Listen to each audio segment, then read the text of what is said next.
Hello there everyone. So I wanted to make a video on how to set up Ship of Harkinian, and at least the way I did it. So throughout my Let's Play, I've had quite a few comments asking what I did for my HUD or the texture pack, or maybe just some of the ugh.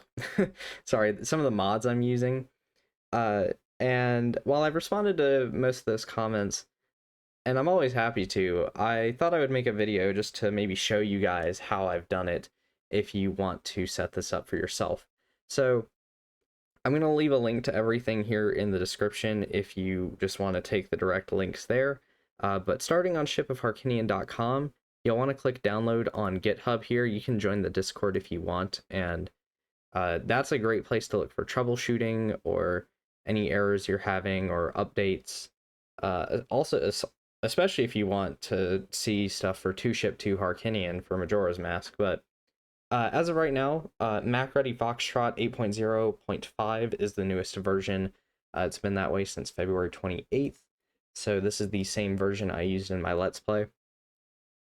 So we're going to want to scroll down to assets here, and there's a dump, a bunch of different versions that you can download. And there's the 2 Linux versions, which is great for, Linux machines or Steam Deck, Mac version, Switch, Wii U, and we're going to be going with Windows today since I'm on Windows 10. And just find a spot to put it. I'm going to put it in a folder I have made specifically for this tutorial. We'll talk about these here in a second. But once you have it downloaded, you're going to want to find your folder and you'll want to extract it. So I'm just going to click extract here. It'll dump all the files into this folder, but that's fine. Just make sure it's in a contained space so you don't leak anything out, and then you can maybe manage a couple files after that. So you'll notice, by the way, you can delete it once you have it extracted, that I already have an Ocarina of Time ROM here. I can't show you where to get this, but you need to find the debug ROM, specifically the GameCube one, at least to my knowledge, as the last time I checked. So this is the PAL version. So you either need to somehow dump this or look up Ocarina of Time PAL debug GameCube ROM and find it somewhere. But I can't show you where to get it. So, but once you have the ROM within your folder here, just click this SOH. This is going to be a .exe, the application. It will say no OTR files found, and you'll want to hit yes on generating one. It'll say that the ROM is detected if it's in the same folder, so just hit yes. Otherwise, you can find it in a different folder, and it will pull up this menu where it is going to compile the game. So Ship of Harkinian is a decompilation of Ocarina of Time, so all of the code is essentially extracting the assets from the ROM and recompiling a new exe for you. So it extracted the ROM. It's going to ask you if you want to extract another. Just tell it no, and it will boot up the game. So we have installed Ship of Harkinian. It works if you are ready to play it. And it's just like how I had it. If you press F1, you pull up your menu bar here, and you can adjust different settings, which the first thing I'm going to do is make sure I lower the volume, just so it's not too loud for us and drowning me out. So this is going to be the very basic version of Ocarina of Time right here. This is the complete Nintendo 64 version, with the only change being that it's in widescreen as of right now. Also, if you press F11, you can enter full screen, but I'm just going to stay in windowed mode for the time being. So there's a lot of options that you can pick from here. But we're going to deal with all of this here in a second. So I'm actually going to close out of the game, and we're going to want to look at this mods folder for right now. So this will tell you custom OTR files go here. So we need to get some custom OTR files. The first one is going to be, I always can't pronounce the name of this right, but DJ EP's 3DS experience pack. Like I said, I don't know how to pronounce it. That's my bad, but you can find this on Game Banana. I'll leave the link to this in the description. And you'll want to scroll down to files here. You can either download the ship loader. I have not messed with this personally, but this is essentially a mod loader for Ship of Harkinian. If Ship of Harkinian gets a lot more actual crazy mods, this might be something good to have in the future. But we're going to go ahead and click manual download here, and we are going to put it, okay, so this is currently in my 2 ships, so let's go into here, and we are going to just put it straight into the mods folder. The other thing we're going to download is the 3DS character pack. So this is going to be actual character models and whatnot, because if you look at the current pictures here for the 3DS experience pack, you can see Link looks a little different than how he does in my Let's Play. So we're going to go ahead and download the character pack as well. I think this is for the Hylian Shield. I should have maybe downloaded this one. I think this is an HD Hylian Shield, but I haven't messed with it yet. So we're going to go ahead and download this as well. Just give it a second to load. Shouldn't take too long, I would hope. The other one is still downloading. So we'll go ahead and download this one as well. Once this finishes downloading, as you can see, it's a couple of megabytes. So I'll just be back once it's done. Okay, so once you have it installed, now that it's done installing, we're going to go back to this folder, and we'll want to extract it. So we're just going to click extract here, just like we did last time, and you will get these different folders here. So the 3DS experience, this is the main thing that we're going to have. We're going to keep this folder here, and this includes Skelar's Art Plus Link. Personally, this is not what I used for the playthrough, so I'm actually going to delete this folder, and then I'm going to extract the 3DS character pack.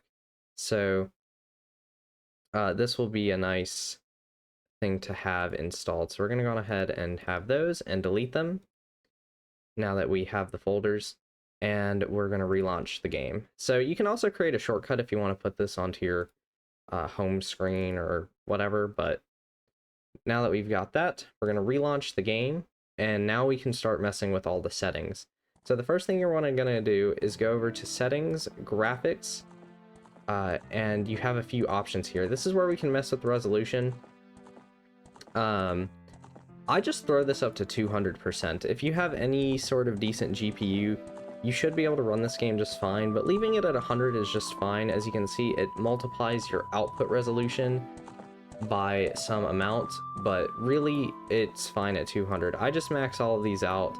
The anti-aliasing will just smoothen out sharp edges on textures, so that's always nice to have. For the frame rate, I'm on a 75 Hz monitor, so I usually have this set to 75. And the jitter fix is only if you're above 80. Oh, I didn't realize there was a menu scale. I never noticed that, actually. You can probably keep the renderer API where it is, but OpenGL might be better. We're going to have VSync enabled, just so you're not getting any screen tearing. And that's all you really need to do here, probably. For your controller, you'll want to go to the controller mapping. There's plenty of things you can do here. Personally, I play with a Nintendo Switch Pro controller, but DualShock 4s and DualSenses work amazing as well. The Xbox controller, it works well as well, but it is the only controller you're not going to get gyroscope aiming with if you want to use that, so just a fair warning on that. But so I just connected my controller. If I click refresh, it'll pull up the Nintendo Switch Pro controller. You can see that the sticks are working now. So we can go through and bind everything. The way I like to play is I have the Switch Pro controller A and B's set perfectly fine. L I set to the actual L button, but R I have as ZR and Z as ZL. Start is just the plus button. D-pad is the exact same as normal. Same with the analog stick. Where things really get different is the C buttons and the right stick. So for the C buttons, I like to play with the right stick being clicked in as my up, since that's just Navi and you don't really need her that much. I press R for down, left I have on Y, and right is X. Obviously that would be swapped with the Xbox controller button layout, but that's just what I do. I like to have the gyro enabled, so if I move my controller around, you can see this little stick moving. And then the right stick we can actually bind to itself so that we can use the free camera. So we'll have that enabled. And that's really everything for mapping your controller or anything. So Volume, you can mess with that as you want. Same with the text-to-speech or no idle camera recentering and language and whatnot. So where a lot of the fun stuff is going to be is in your enhancements section. This is where everything that I did is going to come into play. So what I'm going to go on ahead and do is I'm just going to start up a game. We're just going to throw a random file and let the intro cutscene play in the background while we go through some of this. So there's a few presets if you want, such as enhance. This will enable a lot of quality of life stuff. I have not used these at all personally, but I just go to gameplay and start messing with stuff. So the first thing you're going to want to click is use alternate assets. As you can see, this immediately is going to turn on the 3DS experience, and we can see that nice Link model right there. So this is how you use your texture packs. This will look for that mods folder and grab all of those for you.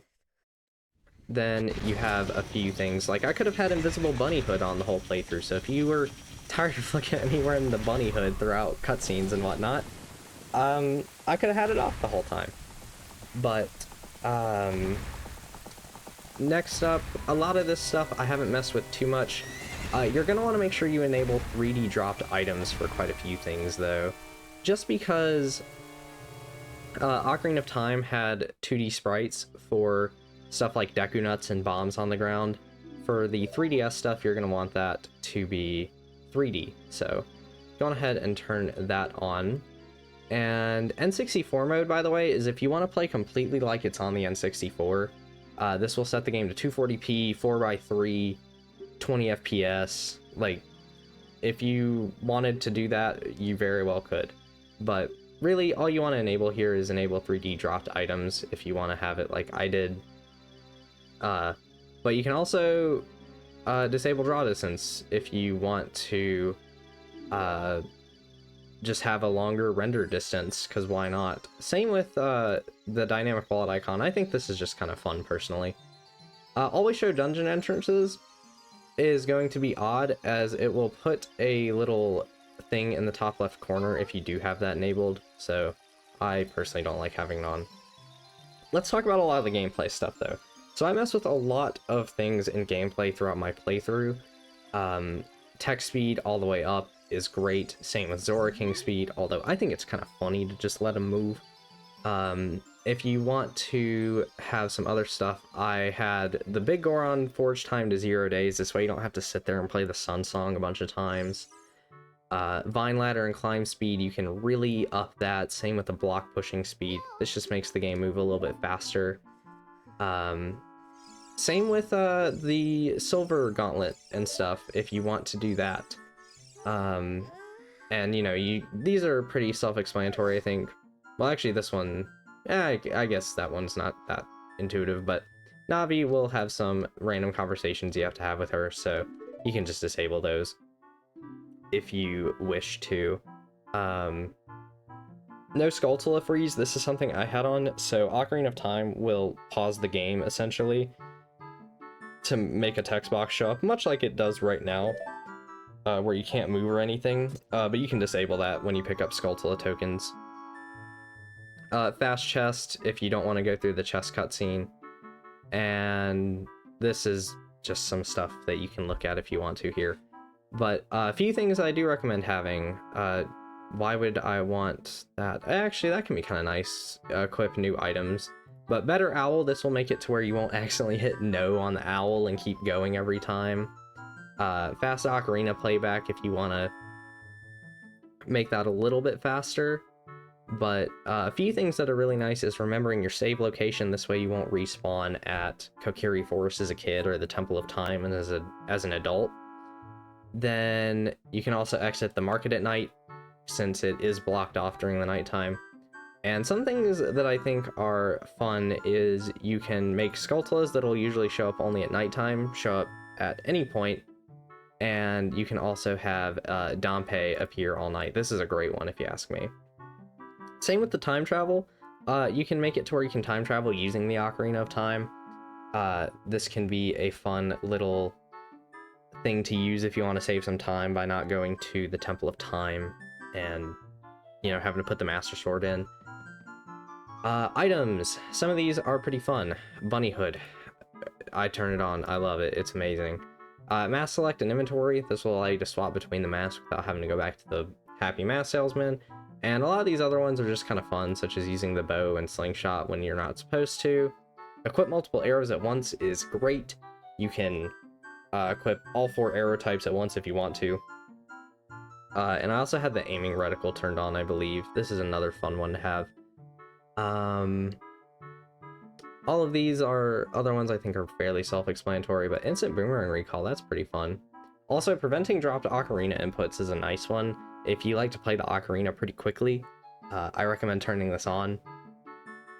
And difficulty options. I didn't really mess with a lot of this kind of stuff, but you can if you want to instantly win mini games. But you can do damage multipliers, which I think is really funny. I've thought about maybe messing with this for a challenge run or something. Like, if people wanted to see me do master quests at some point with some of these damage multipliers on, I would be pretty alright with it. I think it'd be kind of funny, and I'm sure that some of my pain and suffering would be entertaining. But Spawn with Full Health is also a really nice one. Reduce Clutter.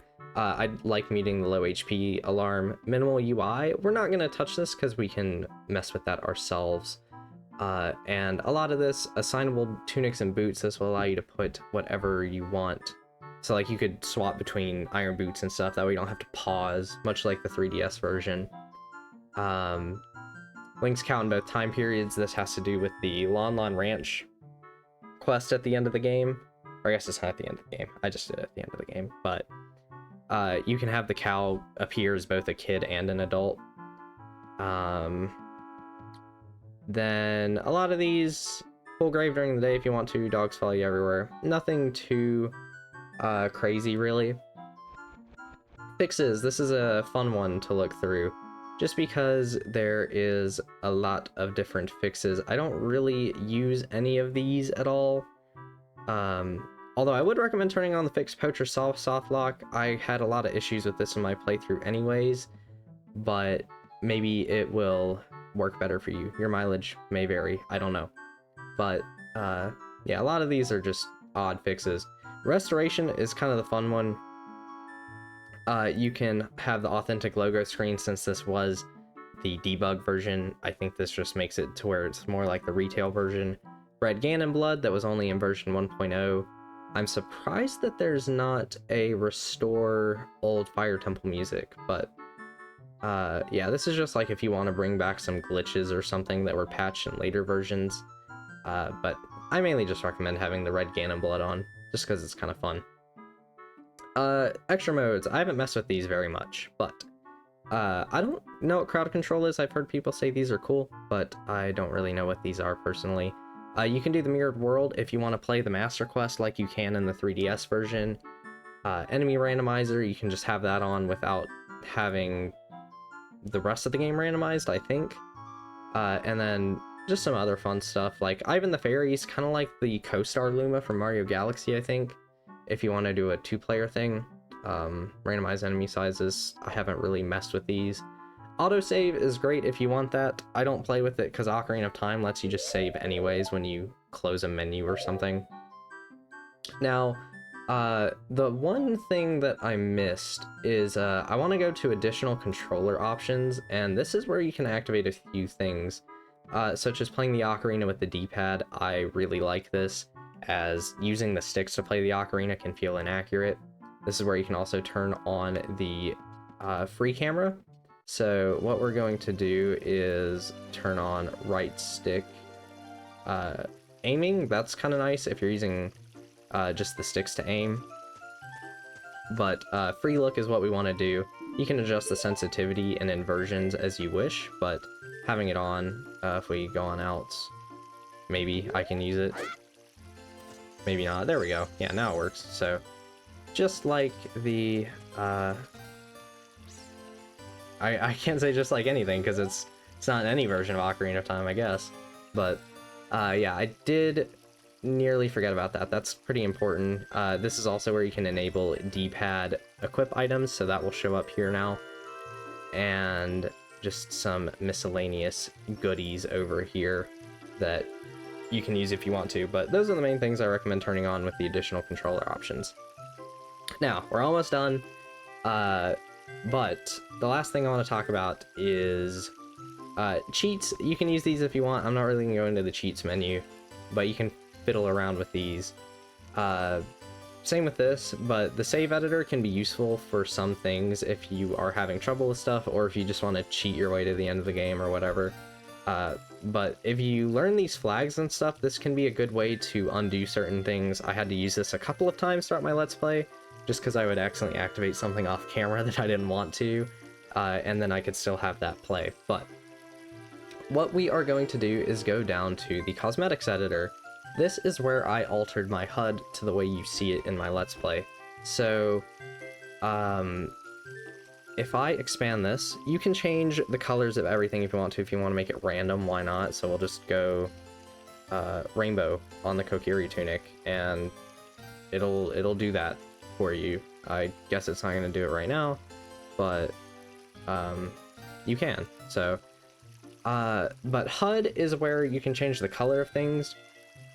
What I did is, I know what A and B do in this game, so I actually just hid them outright, so you can just click hidden, and boom, they will go away. The C buttons, I moved those by hiding the up one, and I also hid start wherever that is, because when you're paused, the start button will show up right here, so I liked to just get rid of that. But you can freely move your different HUD items around, so if I start moving this slider after hitting anchor to something, so I'll anchor it to the right, and we'll move it down, or actually, no anchors, let's do that. So let's move it all the way to the right here, it's off the screen. So this is down, this is what I have equipped to R.